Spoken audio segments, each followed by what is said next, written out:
Bonjour Pengies and welcome to Pat Penk's Cast, the show that dives you into the world as I see it. I'm Patrick, your host, and today is part 2 of the episode, Pardon My Expectations, where my 5 international guests and I are still revealing what really happens when the city of light, Paris, meets real life. Today's topics are expectations versus reality on food and on the Parisians themselves. So stay tuned.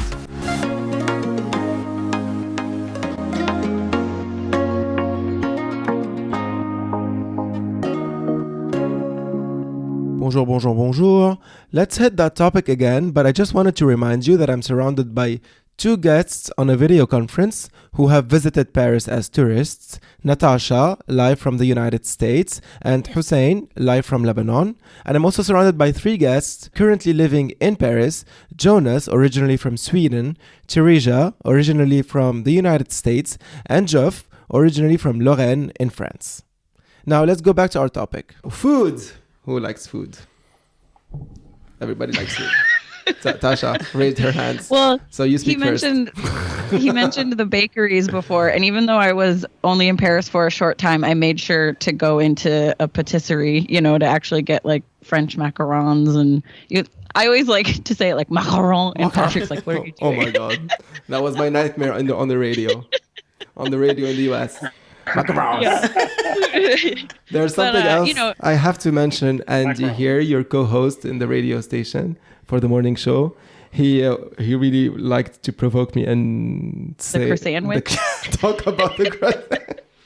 Talk about the croissant sandwich. Do you know about the croissant sandwich, Teresa? The croissant sandwich? I love croissant sandwiches, and I make them from Burger King, though. Burger King has the breakfast sandwich. Those ones. I love those ones, and I make them here. I take the croissant that I buy at the boulangerie. I know, blasphemy, but I take it, I cut it in the middle, I fry it in the pan with butter, and I put eggs in it, and I put ham, and I close it up in cheese, and I eat it. You've been for so long in Paris. How come you still do that? Because I love a croissant sandwich. Maybe you should try it. It's so good. It's so smart. Like the cronut, the croissant donut. Hello? It's innovation. It's amazing. We don't like innovations when it comes to our food. But I also, when I was in Paris, we tried frog legs and snails. Had to do the sort of frog legs were okay. Snails, not my thing. But yeah, I liked some of the cocktails I had there. Like on my podcast, we talked about the Kir Royale. That was really good. But yeah, we did kind of the cliche Paris things because, we were only there for a couple of days. So it was like, let's do the things. A couple of days is really not enough for Paris. It really isn't. I want to come back. There was a lot I didn't get to see. A couple of you have mentioned, the first couple of trips you did all the stuff you're supposed to do, the more touristy things. And I didn't even get to do all of those things, let alone the hidden gems. So it's definitely a place I would come back to. Yeah. And that's kind of that Euro trip I did was sort of a smattering to be like, oh yeah, we could come back here, or maybe not so much this place, or you know what I mean? So someday I'll be back. Okay, good. Yeah. Good. About food, Hussein, tell us more about it. Oh my god, you're just hitting my sensitive point here. I like a lot to go to Paris just to try what is the best baguette, what is the best croissant, where is the best éclair, etc. So definitely I've tried all those places like Cédric Grolet, Pierre Hermé, etc. and those places. But for me, definitely I would again choose the local bakery shop, the small patisserie just beside the hotel or the place I'm staying in, just to go and tell the guy, give me your baguette just when it exits the oven. Immediately. Once it's out of the oven, give me the baguette right away. I don't care whatever you just I want to just break it in the middle and sense the amazing smell of the freshly baked baguette. And of course, whenever anyone speaks about the French pastry, we know what it's a worldwide known. You have such a great places to go to, and really Paris for me. Whenever the places, and for me, I go mainly to Montmartre, which is a small little hill in Paris. Mm-hmm. For me, it's the best restaurants, the best coffee places where I can literally sit on the sidewalk, grab my coffee, grab my millefeuille. You know what's the millefeuille? This French I have no idea how to translate. Sweet. Millefeuille, it's 1,000 paper. I know it in French, but I don't have no idea what it's the translation in English. Okay, millefeuille. It's really millefeuille. I really invite you, if anyone didn't try it, for people outside France who didn't try it, the millefeuille, to go ahead and try it, because it's really an amazing sweet for me. And traveling, well, not only for France, is everything trying the good food, the good local food, and really make your research, because before going to Paris for the tourists mainly, just try the main local places, the local bakeries, just because really you will taste the best food ever. Definitely. Is this what you're talking about? New York, for example. The layered dessert? Oh, yes, that's it. That's Yes, it. exactly. It's called a Napoleon in North America. Napoleon. But does the Napoleon have layers, or is it like a sponge cake? No. Well, this picture No, has it's layers. layered. Google says it's Just- layered. And I've seen this. Layered. I've seen them make this on Great British Baking Show. So I do. They are like, stealing I've this heard of as well from us. Oh my I God. love on that So show really- when they make like American desserts. They're always like, those Americans do everything too sweet. So I got it. And I'm like, hey, we love our sugar. Okay. Like, And it's an experience by itself, Paris, when it comes to the food, and especially pâtisserie. True. La pâtisserie française. That is true. That is true.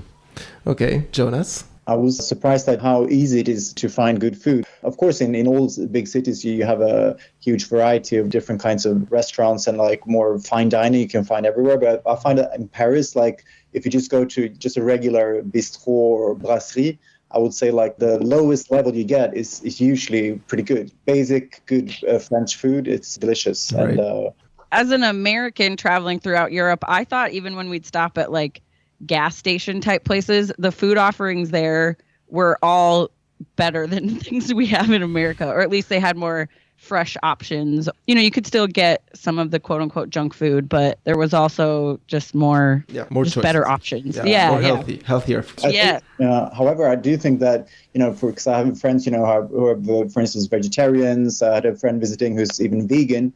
There you kind of get into trouble, because then you're kind of stepping outside of The traditional food that is. I mean, I'm a French food. vegetarian. I'm a vegetarian, and I've So how seen does it in the work 10 here? years, in the 10 years that I've lived here, you've seen it it's like a renaissance of like new food, right? And I feel like a lot of like the most interesting things that are happening in Paris are around vegetarian and vegan and, sans gluten and like all these options, like raw food and all this sort of things.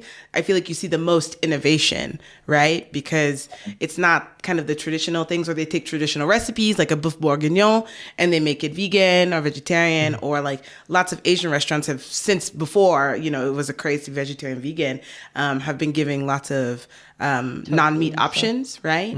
So that's always been really nice. And I feel like in Paris now you can find lots of like veggie burgers, or like not just veggie burgers, because like I am over everybody having the same dry fake steak, It's but I feel like you can find a lot of options. But I think that's the thing. France is really known for traditional food. But I watched a documentary about how the boulangerie, like they're not making any money. The bakeries aren't making any money, right? But to be considered an artisanal boulangerie, you have to be cooking and baking the bread in-house, or you can't be called that, right? Right. Because a lot of places are just buying things frozen.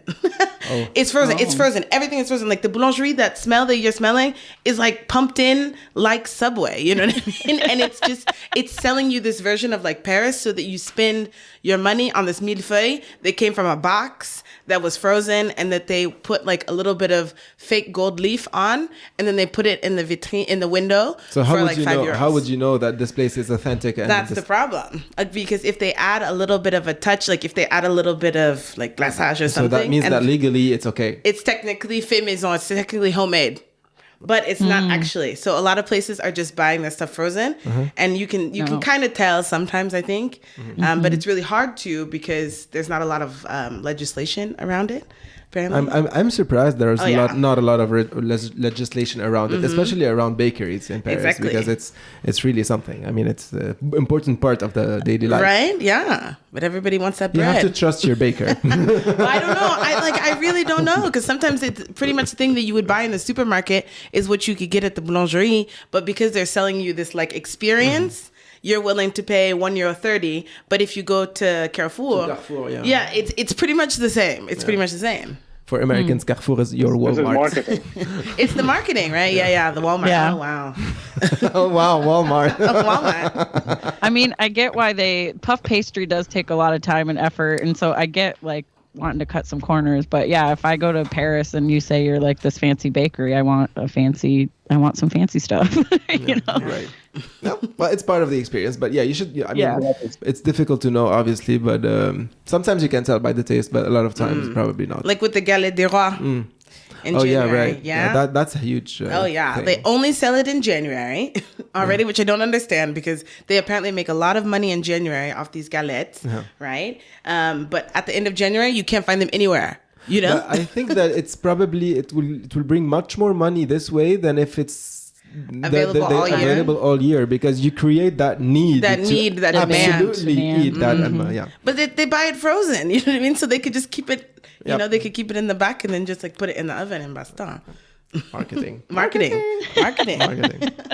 I think that in Paris we have a lot of choices when it comes to restaurants. I think that whether you want to eat Indian, Korean, Japanese, whatever, you can find instantaneously a restaurant that meets your needs anywhere, wherever you are. And that's something that is nice. As we already said, a lot of them are good quality restaurants, even if they are targeting, the middle class or the everybody. Even if they are targeting everybody, you still get good quality food. What do you think, Geoff? It's difficult for me because I'm used to most of the French food before coming here.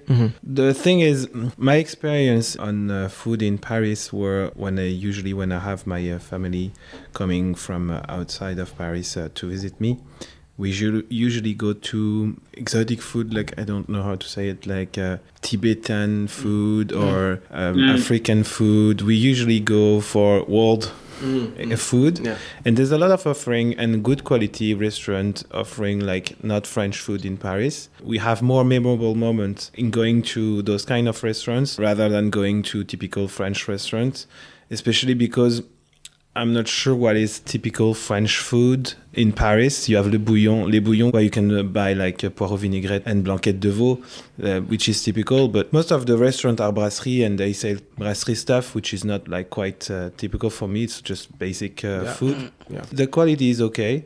The service is awful most of the time. But, usually my best experience were either on world food or fusion food in small places that you can discover before they become crowded, because everything that's really good price point for the quality usually gets crowded very quickly. Yeah, very quickly. In Paris. Also, I don't know if there is there in other country, but I really, really enjoyed the brunch and the unlimited buffet brunch.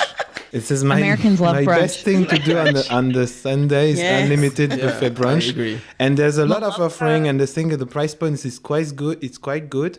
Since there's quite a lot of competition for this offering, usually they have some stuff adding in, like musician and stuff like that. So if you're curious, you can find some really good offer and really cool stuff in Paris on the Sunday. Cool. Well, it's getting more and more common, by the way, the brunches. So that's good. So I Thank you, guess America, it's for the that next, concept. destination, by the way. You're welcome. Yeah. But you're right about something, Geoff, what you said about some places getting hyped. But Patrick, we went to this coffee shop not so long ago. We managed to get there because it wasn't like rush hour. But I mean, it's quite famous for their like amazing pastries and cakes. But if you want to go there on the weekend, you can count on like 1 hour, 1 hour and a half of queuing Wow. in order to get like a coffee and a cake. People are also willing to walk the extra mile just to get there and to. True. That's the issue. Sometimes these places that you really want to go to, they get so hyped that you. Yeah. And there's also that, kind of hobby here in France and especially in Paris to wait in line. Yeah. Yeah, it's true. Wherever there's a line, you have to wait in it It because means it's something good, apparently. Yeah. Just waiting in line, waiting. I just hate it. Because when I used to live in Dubai, for example, you pay and get the top of the line. You get, like, for example, a golden service or whatsoever, and just to jump in line, you don't wait, etc. Yeah, This is something bad, but it's something good at the same time. Yeah, and then everyone else in the line is like giving you daggers with their eyes. I worked at a brunch place in Paris in the 9th near Saint Georges, and we had a line, we would have a line on Saturdays and Sundays, and we would take people's numbers and all this sort of things. And I mean, that was the thing, like, because there was a line, it felt like there was more people who came because they were like, oh, this must be great. And then they wanted to put it on Instagram and like take their little photos and make sure it's like, if it's not Instagrammable, you know, then a lot of people won't come, or like young people especially, you know what I mean? They want to do a little brunch with their friends and take pictures for TikTok. I feel really cool old. Place. Yeah. I feel really old. Like, feel like, you know, on TikTok. You know that thing? That thing called TikTok, you know? Oh, I just wanted to point out real quick, I found this on my desk. It's a baguette pen that I got when I was in France. They make baguette pens. Oh, yeah. I bought those for everybody the first time I came back. At the airport, I had forgotten souvenirs. And I bought everybody that baguette pen. And they love it. It's great. It's so cute. It's cute. And it writes really, it's actually a really good pen. It does write. It does serve a purpose. Okay. Now, Parisians. Oh my God, Parisians. This might take a little bit longer than expected. What did you think about Parisians when you first arrived to Paris? Teresa, what were your expectations and what did you find? Well, I mean, the first time I came to Paris technically was when I was 17 on like a school trip, right? And I was like, I'm never coming back to Paris. I said, I'm never coming back there. It's dirty, the people are mean, the transportation is bad, people are trying to pickpocket me all the time, you know? It's like, I'm never coming back. And now I've been here for 10 years. So I don't really know. I would say... And the majority of your friends are Parisians, right? I have a lot of French friends. I don't know how that happened either. Because the stereotype, right, is that French people are cold, right? A little reserved. Yeah. That they don't like foreigners, that they don't like... Especially Americans. That they don't like Americans and everything, right? Which, like, is true in the way that you go to the bars when, like, especially when I was younger, you know, in the bars. Like, you know, you go to meet people and, like, you had this impression that the only people you were meeting were other foreigners because the French people came to the bar with their friends, and so they were expecting to talk to their friends, right? And they weren't there to really make new friends. But what I've seen in this long decade is that once you kind of like crack the nose, like once you get inside with the French people, like they're gonna be friends with you forever. You know what I mean? Like once you make the connection, it's a connection that lasts. Whereas in America, we're kind of like the opposite, right? It's like, it's fake. It's a little fake, you know? I'm from the Midwest too. And it's like you say, hi, sweetie, how are you? Blah, blah, blah. But they you don't really not, they could not care less, you know? They could not care less. Patrick had a really good analogy when he was on my podcast about, you know, because he lived in South Dakota for a while and how he thought he made some really good friends here, but... I will repeat this analogy. So what I told you in my podcast, in your podcast, is that I feel that French people are like coconuts and Americans are like peaches.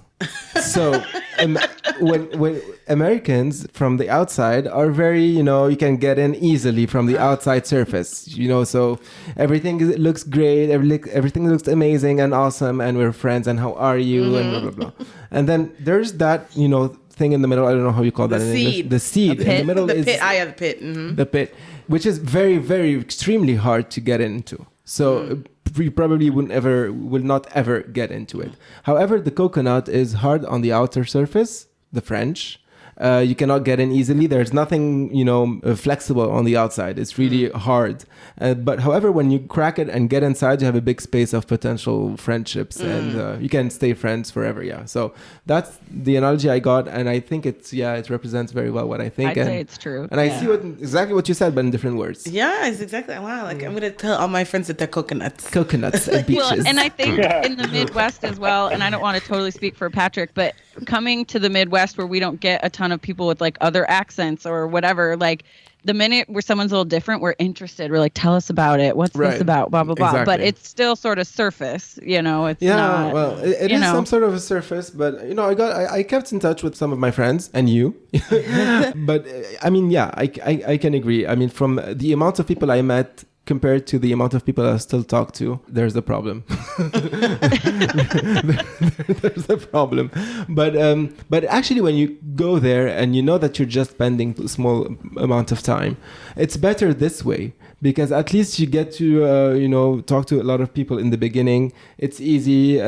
even if at the end, like later on, long term, you won't stay friends with them, but at least during this short period where you are in the US, you have at least people to talk to. No, it's a little fake. It's a little fake. Even if it's a little fake, but yeah. However, when you arrive to Paris, sometimes you can get, stay alone for a very long time because people would not want to talk to you because you're not friends with them. Yeah. Even Jonas. though it may come across as a bit fake, it enables, interactions. Because I mean, as myself, I come from Sweden, which is even farther away on the coldiness side. Like even more difficult to make connections there and like break the ice. So I don't know what fruit you would pick for that. But the thing is, yeah, of course, once you make these friendships, they're long-lasting friendships and people you can really count on. But the thing is that if you don't have these interactions happening, maybe you miss out on a lot of opportunities to meet great people as well. So right. I kind of appreciate, but again, coming from Sweden, I find French people more open and kind of accessible compared to where I'm from. But if I was out of the country, I would probably see it very differently. Like you guys from the US, for instance. I see. For us Lebanese, whenever we receive a foreigner or tourist in our country in Lebanon, the most important thing is to leave a very good first impression. This is something, and correct me, Patrick, if I'm wrong, this is something which is crucial for me. I really try to make him explore and to make him live the best experience ever in Lebanon. Which is, unfortunately, I did not see this coming from the Parisians whenever I first visited Paris, unfortunately. I try not to get in contact with the Parisians, try to finalize everything that I need to do in the city all by myself, or to be with my friends that I know, either the local Parisians that I'm friends with, or the Arabic friends or the Lebanese friends that I'm friends with. So just to tell you again about my last experience last year, whenever I was checking in the hotel, I was talking with my boss on the phone. My boss was, I guess, in Qatar or somewhere. I was speaking with him Arabic and English in the same time. So the guy at the reception, he thought I didn't understand French. He started not to insult, but he did what the Parisians do. They are not that welcoming to tourists usually. So when I immediately hang up the phone with my boss, I immediately start talking French with him. And I told him, people speak languages. So you shouldn't have just insulted me or talked bad about my background or something. You just have to be a little bit polite and welcoming. Oh, they give it and I will give it back. Sometimes you're talking to people in English, right? In the street. And at the beginning, I was like, why don't they like me? And then I was like, no, honey. One day I was talking to somebody and I turned to this woman who was complaining that we're speaking English. I was like, I pay my taxes. I live in the 11th. Huh? Okay. Okay. Yeah. You know what I mean? Yeah. You can't complain about the fact that I'm a multicultural citizen. You know what I mean? Right, Hello? right. I pay my taxes here. The mairie is also for me. You know what I mean? The public services, I pay into them. You know what I mean? So if I want to speak. You're a part of the structure. Yeah. It's if I want to speak another language, it's not my fault that you guys have a complex in France about not being able to speak English. It's not my fault. Yeah. Right. Paris is a melting pot. Paris is a big city. Yeah. Yeah. So and as a tourist that was only there for a couple days and an American, we're always warned that the French people are going to hate us. But I thought the Italians were meaner, actually. The Italians, if when I'd go into a shop and be like, excuse me, they wouldn't even look up. They wouldn't they wouldn't even acknowledge I was there, and I'd try to ask my question and they just would ignore me. But they do have good pasta, so again, kind of I'll forgive it. But in France, I had an interesting, at one of the restaurants we were at, our server was chatting with us in English, and I was with kind of a bigger group. And he gave us kind of our first cheese plate round or something. There was multiple, what do I want to say, plates and stuff. And so then we were just kind of making conversation, and he assumed we were Canadian.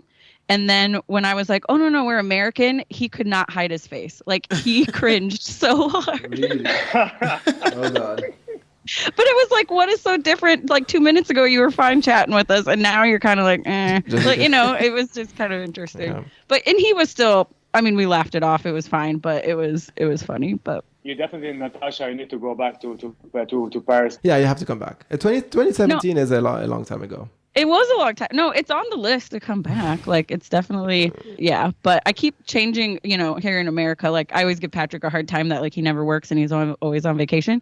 Because I honestly just started a new job and you have to earn your time off, So I have no time off right now because that's just how we do things here. We work and work and work 15, and no time 15 days, right? You have 15 days off per year or something like that. Yeah, it's sad. It really is sad. But I know it is. I should just move to Europe and have like universal health care. It'd be so great. You guys like have it all figured out, I tell you.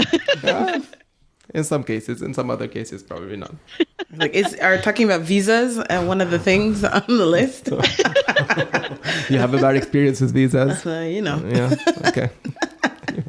Okay, what do you think about Parisians, Geoff, as a French non-Parisian? The thing is, I can differentiate between Parisian things that are special to Parisian and things that are most common to French. I hope French people will kind of agree with me, but I think the French people are really different, whether it's from the north of the country or the northeast or even the south. There's very different approach to being friendly or not.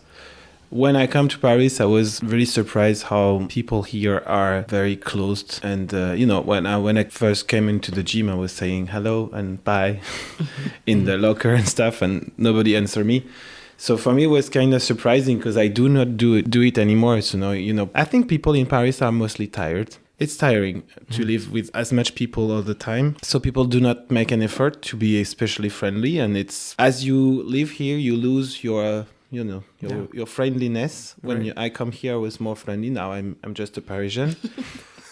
When it comes, I do believe that they are mean, kinda, because when I come, even though I was French, I had like a very bad experience in the brasserie and stuff like that at the beginning. And I think, like you, I'm just giving back now. And people, I think I'm even meaner because I can anticipate what's going on, especially, with bad service or, side eyes and stuff like that. So I go for it right now. I think it's the way to go. And then But then when you go home, like when I go home to my family, they're like, "When did you get so mean?" They're like, "You weren't so mean before." God. Yeah. They're like, "Why don't you like? What happened? You moved to the big city, and now you're not. You're very mean." Yeah.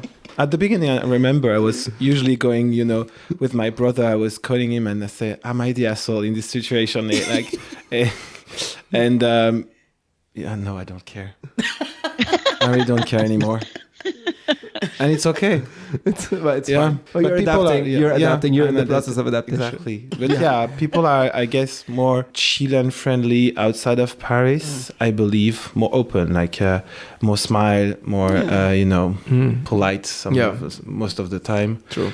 My experience would be that the more touristy the place, the more people they receive, the less friendly they tend to be. They definitely are. But where I live, I would say people are generally quite friendly. They greet you with a smile and the like, but it's less touristy. So they're maybe more dependent also on their customers in a way. So this arrogant side for sure, I think everyone experienced it, like where I had my parents here and that's how they would do it. Like ask for, do you have like any particular wine to recommend? And the guy would be like, well, I don't know what you're tasting wine. Like, why you're asking me? Like, I can. Well, because it's your job to recommend wine.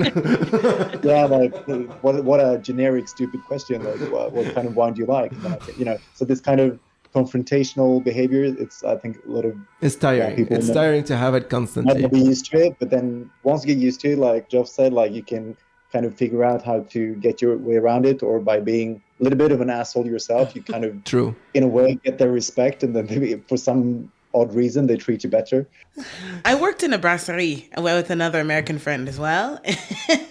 And like people were like, "Oh my God, you guys," like they would leave us tips, even the French people, because they were like, "We just to even see you smiling," or like even with when we had to wear the mask during the COVID, they were like, "We can tell that you're smiling underneath the mask, and it's just so refreshing." Oh, and French people gave you tips? So French people gave us tips. Oh, wow. I mean, at the brunch place, they were younger. They did not leave any tips, but at the brasserie, they still left even for coffee. They left. Oh, yeah. Well, in the tipping culture, there's different too. Yeah, right? it is definitely different. We don't really tip a lot. It's not that nobody. It's rare. It depends on the type of place that you work. If you have an international clientele, they will tip. You know what I mean? But it's not like we're not making that much money as servers. It's not like the salary isn't actually that high. It's just that like places like the US, there's literally almost no salary. You know what I mean? Yeah. But like, So servers get like $2 an hour tips. and they live on tips. By default, when you are just like in a regular regular restaurant, people do not tip. Now, if you had an extremely good service, like if you had service by Teresa. Well, when they would ask, like some tourists would ask, they'd be like, do we need to tip? And I'd be like, look, we have a minimum wage. You know what I mean? It's a normal minimum wage. You know what I mean? But if you think that the service was exemplary or was good, then go ahead. You can feel free to leave a little bit of a tip. We'll always be happy with it, Sure. But some places, they make it seem like you need to leave tips like in America, which I think is a little bit not very nice. Well, you know what I mean? I remember being told in some places they almost take it as an insult if you tip. Like, I did my job. We were kind of warned in some cultures, like the tipping culture just isn't a thing. So if you tip, they're almost like, what is this? Like it's almost like charity or something. It depends on the tip. If you leave like 20 cents, yeah, probably. Well, no, you hear don't leave 20 cents. I don't think people will be offended if you tip. I do think most French people, if you made the thing that led to believe that tipping is mandatory, they will get offended for sure. They will think it's a bit of a scam. For me, and I know a lot of my French friends do the same, if you know that you are going back and probably will be exposed to the same person again, and you want to encourage a certain quality in this in the behavior or service, like hair salon and stuff like that, especially if the price point is not very high and you know that the tip will make a difference, you leave a tips just to make sure that next time. I do that for my hairdresser, and I get always the same guy, and he start to know what I want, and he do it without asking what I want, and he do it very nice. It's because I tip him, so he wants to get me again and stuff like that. So in this kind of situation, when you are going for the same service and it's low price point, you can do it. It's usually a good thing to do in France, in Paris. Yeah. Anything else to add on the Parisians? Quick question. Usually for taxi drivers in Paris, usually we leave tips or even not? No. The counter. Yeah. Pay what's on the counter is already quite high for taxi. That's why we had issue with VTC and stuff like that. Yeah. Okay, so I won't do it anymore. That's why the taxi driver last time he hugged me because I left him around 5 euros or something. Yeah, literally he hugged me. I was like, what did I do? Especially if you're traveling from Paris to airports and back, it's capped. Oh, it's legally capped. And the tips is included inside. Yeah, you don't have it. It's like a forfeit, and it's included inside. And taxis are quite expensive in Paris, I think. They are super expensive. Yes. So don't tip. I don't know. Okay, you do whatever you want, but I don't think it's necessary to tip. Yeah, but I don't want for to me, look like whenever an someone nice, no, definitely you're not. Definitely. But whenever someone is nice, so whenever someone you feel that is they're giving you a service, a very good service, friendly, especially. I feel that. Did you really get this guy? Did you really get that good service? I mean, where do you go? We want to go there. because I took the taxi driver. You remember the hotel, Patrick, where I was staying? Yeah. So I took taxi from this hotel to Gare du Nord, where I was traveling to Lille. Okay. So the guy all the way, he explained to me everything about the political issue that was happening back then with the strikes. He was very friendly. He even helped me with my luggage when I hopped into the taxi and out of the taxi. He even gave me some directions because I was lost when I entered the Gare. Very friendly.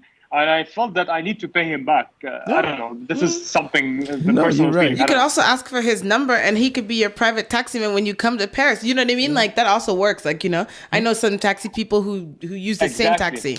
That's a good thing to do. In Uber, you can tip as well. Yeah. And I think French people will tip, but if it's exceptional, So we have weather. We don't spend time on it. Well, you can't see out the window right now, but like it looks horrible.